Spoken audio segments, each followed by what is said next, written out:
Questa settimana siamo a Pettorazza, Pettorazza, provincia di Rovigo, è una città di frontiera come l'hanno definita anche i cittadini e anche il sindaco, vicinissimi a Cavarzere, vicinissimi a San Martino di Venezia, quindi provincia di Rovigo e provincia di Venezia, e dall'altra parte dell'Adige anche provincia di Padova.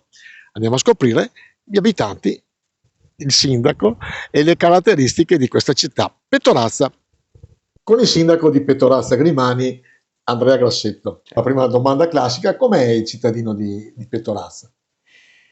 È un bravo cittadino, è una persona che, sono delle persone che ti parlano se c'è qualcosa che non va, non tengono niente dentro, e per un sindaco, oltre anche nella vita di tutti i giorni, io preferisco questo, per un sindaco va bene perché almeno sai quali sono le reali esigenze di cui hanno bisogno. Ecco, il vostro è un paese piccolo, 1400 Sì, abitanti, come tanti paesi piccoli della provincia di Rovigo, e anche il vostro è un paese di frontiera. certo. Io ho seguito negli ultimi 4-5 puntate i paesi di frontiera del Po, qua siamo nell'Adige, e avete tre anime praticamente, siete vicinissimi a Venezia, Sì, vicinissimi a Padova, tra l'altro storicamente siete stati contesi tra Serenissima e Carraresi, eccetera, quindi... sì, E sì, questo giusto. cosa ha portato nel cittadino di Pettorazza? Eh, ha portato paura verso lo straniero o un'apertura verso lo straniero? No, Sì? un'apertura, sì. Questa, diciamo, rivalità della storia che poi ha plasmato il territorio e ha plasmato anche le persone.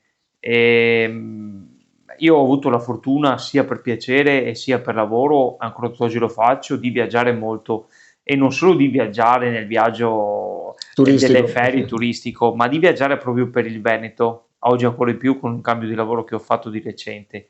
E posso dire che Pettorazza, benché sia un piccolo paese, ha proprio i cittadini di Pettorazza hanno nel loro DNA la capacità di accogliere, che non significa aprire le porte agli altri, basta così, ma un sorriso. Poi logicamente nessuno dei nostri cittadini, quando vede una macchina foresta, come si dice in dialetto, non la segnalano, anzi sono attentissimi.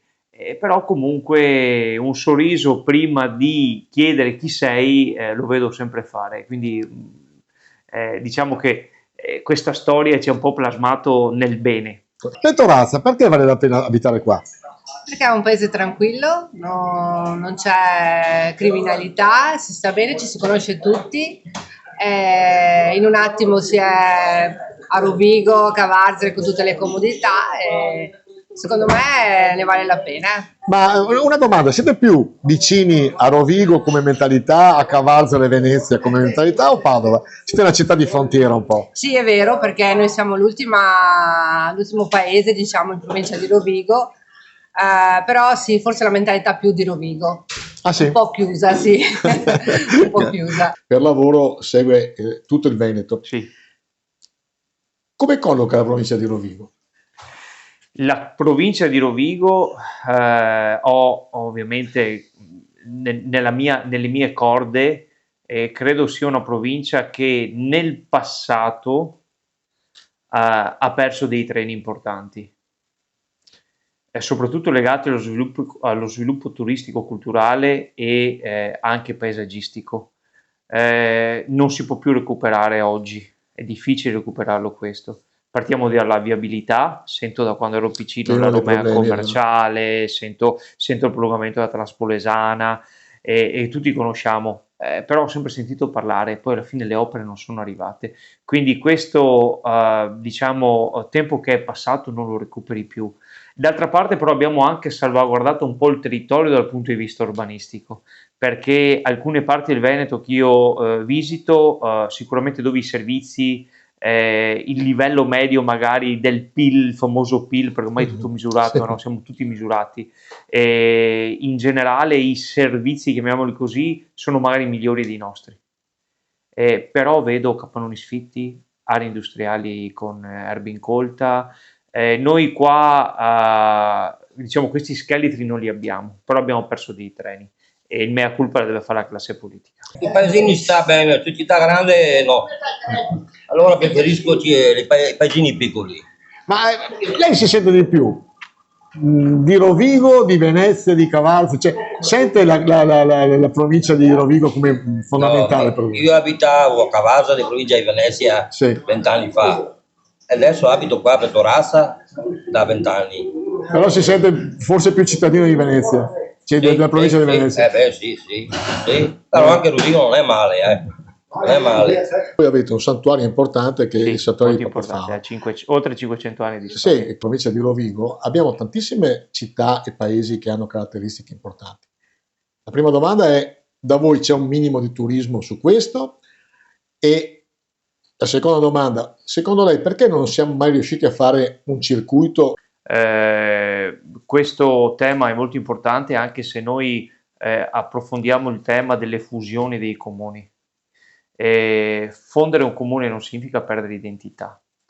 Ci sono dei paesi, potrei parlare un paese del Delta, magari, che così per affezione, anche saluto il sindaco Pizzoli, il Delta del Po, proprio Porto Tolle, e ad esempio ci sono delle sagre paesane delle frazioni, mi viene in mente San Pietro di Scardovari, Sì. che supera magari quella della frazione Catiepolo, dove c'è la sede comunale, ma nessuno importa questo per dire che un comune, se si fonde, magari la realtà poi tipica, e poi arriviamo al punto finale della domanda, se Petorassa si fonde con un altro comune non è un problema, perché la nostra storia rimane e sarà supportata di volontari. Mi metto io non sono più sindaco, mi metto a fare la sagra, nessun problema per il mio paese, però ci vuole una cabina di regia, la famosa cabina di regia che è mancata per creare un itinerario, una cabina di regia che sia nazionale, perché altrimenti tra piccole realtà il campanilismo vince, non ci si mette d'accordo.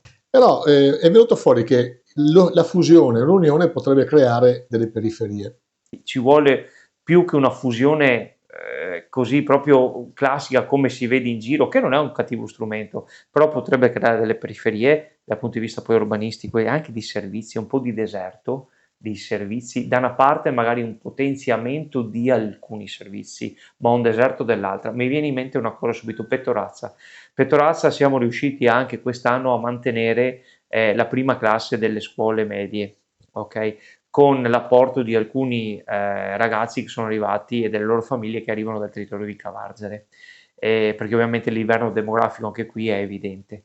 Ecco, io dico, se noi ci fondessimo, forse ho usato un termine, il tempo verbale è errato, però se noi andiamo in fusione con un altro comune, tipo magari butto la Adria, che è grande, potrebbe benissimo essere che il comune di Adria dice: io ti vengo a prendere i bambini, li porto tutti ad Adria perché una struttura per 50 bambini a Petorassa mi costa.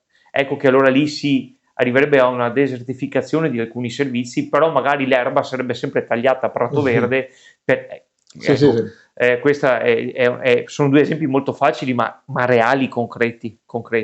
Invece magari una collaborazione potrebbe portare, con qualche buon manager, perché ci vuole qualche apicale, non può fare tutto il sindaco, però con dei sindaci che si mettono ben d'accordo nero su bianco con dei patti, però questo deve essere sempre cabinato da un ente nazionale, che si chiami governo, che si chiami anche regione, che si chiami Ministero dell'Interno, perché altrimenti poi non ci si mette d'accordo.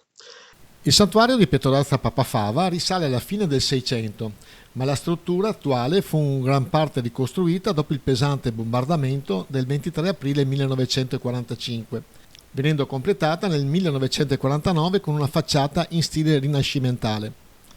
Il cuore del culto è l'immagine della Beata Vergine Maria, detta Madonna delle Grazie, un affresco di scuola padovana del Cinquecento, dipinto su un antico pilastro che delimitava il confine tra la Repubblica Veneta e i Carraresi di Padova. La Madonna delle Grazie è legata a numerosi eventi miracolosi. Durante il bombardamento del 1945, che distrusse quasi interamente il santuario e 2/3 delle case, l'altare della Vergine, l'immagine protetta dal cristallo e tutte le suppellettili rimasero illesi. Tra le altre grazie si annoverano la salvezza del raccolto da un'inondazione del 1600, testimoniata da una spiga d'oro conservata nel santuario, la liberazione dalla peste e dal colera e il salvataggio di tutte le vite umane da un devastante ciclone del 1901. Infine, numerose tavolette votive e lettere di soldati testimoniano la sua costante protezione durante la Grande Guerra e la Seconda Guerra Mondiale. Le faccio una domanda un po' particolare.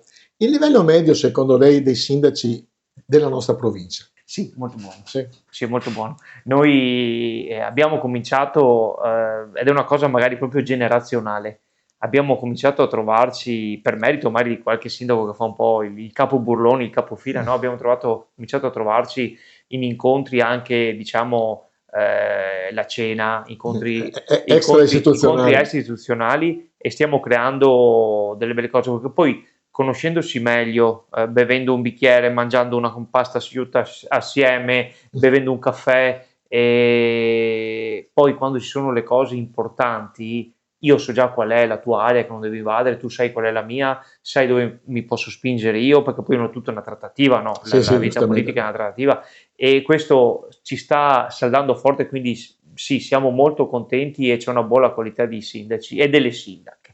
Giustamente sì, era sottinteso. No, sì, me l'ho detto, tanto, Era sottinteso. no, perché magari siamo sempre più maschi, e per certi aspetti non va bene, perché le donne hanno su alcune cose, io sono proprio per la parità di genere, però secondo me per alcune cose loro hanno una marcia in più. E tu da pugliese come ti sei trovato qua? Beh, io so da un po' di anni che sono qua, sto bene, un posto tranquillo. Sicuro si vive meglio dalla città. Ma secondo te la tranquillità che c'è qua è un valore aggiunto importante o può essere un freno? No, secondo me è un valore aggiunto, poi bisogna interpretarlo, cioè, bene, diciamo, soprattutto per i figli quando poi escono da casa, perché fino a quando stanno qua stanno tranquilli. Quando poi vanno a vivere in città magari trovano altro, però se hanno ricevuto una buona educazione la portano anche là. C'è un po' di attrito con la vostra frazione Papa Fava, che abbiamo appunto ricordato essere poi anche il centro di un santuario importante. Papa Fava e Petorazza sono sempre stati due campanili diversi, però in realtà l'apice a volte della contesa, della disfida, era un po' il periodo delle fiere. Il santuario l'8 di settembre e Petorazza il 15 di settembre, Madonna delle Grazie e Madonna Addolorata. Ma questa competizione buona ha alzato il livello delle fiere. Adesso ovviamente non ci sono anche più volontari, ahimè, perché il paese appunto si sta un po' asciugando di numeri come tutti i paesi del Polese, anzi dico dell'Italia. Però all'epoca buona, dove c'era molta forza volontaria, avevamo creato delle ferie incredibili tra i due, bellissime, quindi no. Però diciamo c'è un po' stata nel passato sta cosa, ma è più folklore che realtà. Tra le manifestazioni di Petorazza ci fa piacere ricordare la quarta di sfida a piè della Torrazza, la gara di tiro con l'arco storico che si è tenuto lo scorso 28 settembre nella suggestiva cornice della Villa Grimani. La manifestazione è stata organizzata con maestria dalla compagnia Arcieri Storici di Monselice, in cui il gruppo di arcieri di Petorazza è attivamente inserito.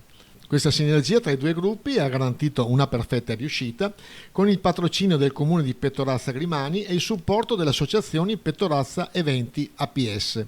Un ringraziamento particolare è stato rivolto ad Antonio Boaretto, che ha rappresentato gli arcieri di Petorazza. Ultima domanda, Sindaco. Fra 10 anni Petorazza come sarà, secondo lei? Bella domanda.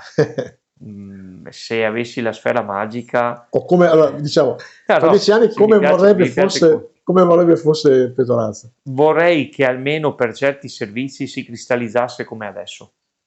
Quindi che riusciamo ancora a garantire le scuole, dalla primaria, che è dalla scuola dell'infanzia, l'asilo, il famoso asilo, che è comunque gestito da un ente ecclesiastico, da un'istituzione ecclesiastica, ma che il comune contribuisce economicamente e anche ovviamente moralmente a sostenere. E vorrei che ci fossero ancora la possibilità che i 5-6 sfalci all'anno sulle strade siano fatte. E ovviamente però questo è un desiderata mio, la vedo dura se non approntiamo in questi 10 anni quel percorso di transizione che ci porti o a delle fusioni consenzienti e ragionate o a un percorso di unione o di collaborazione in tal senso, altrimenti non solo Petorazza, Sì, è destinata a non essere più così.